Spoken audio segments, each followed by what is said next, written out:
Alright, video diary. Today is Friday, August 28th, approximately 6:30 p.m. Temperature 75 degrees right now. Just kind of wanted to take a virtual 2.0 of the greenhouse. I've been making some changes, some improvements, been having some issues.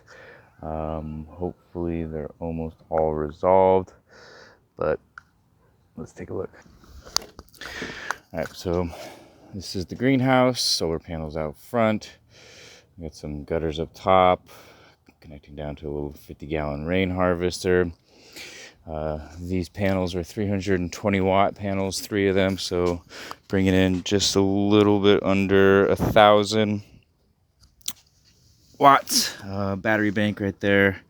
Total is 6 Deca AGM 31 100 amp hour 12 volt batteries, going to a 40 amp charge controller, and then a 2200 watt pure sine wave inverter. This seems to be the biggest problems for me right now is power. I keep losing power, which is a huge problem because I'm trying to do this self-sustained off-grid aquaponics greenhouse, and it needs to run 24 hours. So these are the 2 IBC totes, 275 gallon IBCs. This one that's buried right here is my sump. It's only about a quarter full right now.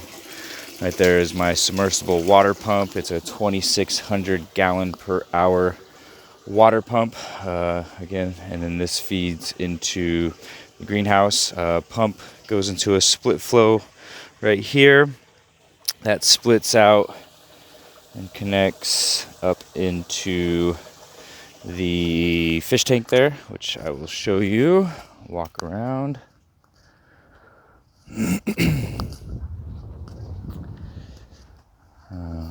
So here's the fish tank, old storage box there. So we got some good pressure coming out. That's going to help aerate the water. Return valve there, which returns again out here and back into the sump tank there. So when the power is charged, batteries are good, everything flows well, does a great job. It's just the batteries are dying. That's a problem. So water is pumped in from that sump tank, comes in right here. See me down here, runs up the line, straight up, goes into a little homemade DIY solids filter. Basically what happens is inside that Home Depot tub, there is a PVC that goes to a T-joint, and from there it spins the water. And there's some old shower loofahs in there that catch the solids to keep the solids from going in these tubes. And then these tubes, back up. These tubes run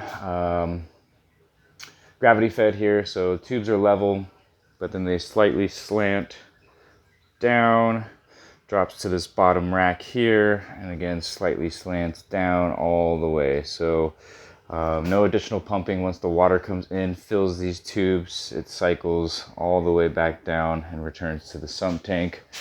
Inside these tubes are these little 3-inch net pots full of clay media, and they sit just in the water. As you can see, they're a little wet right there. So water's good, water flows, everything seems to be going good. I haven't checked the pH or the water condition yet, mostly because I can't run this pump 24 hours. This solar and battery bank has been kind of my biggest struggle, which is unfortunate because it's also like the most expensive.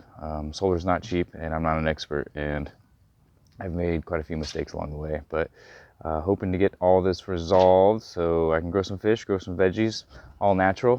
Once this power issue is set up, I won't have to add anything to the system, minus some worms from my compost to feed the fish.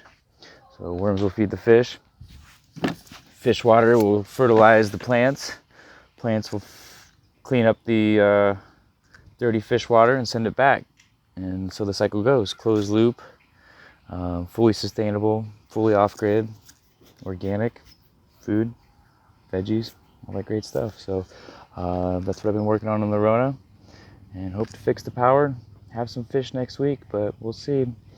Signing out.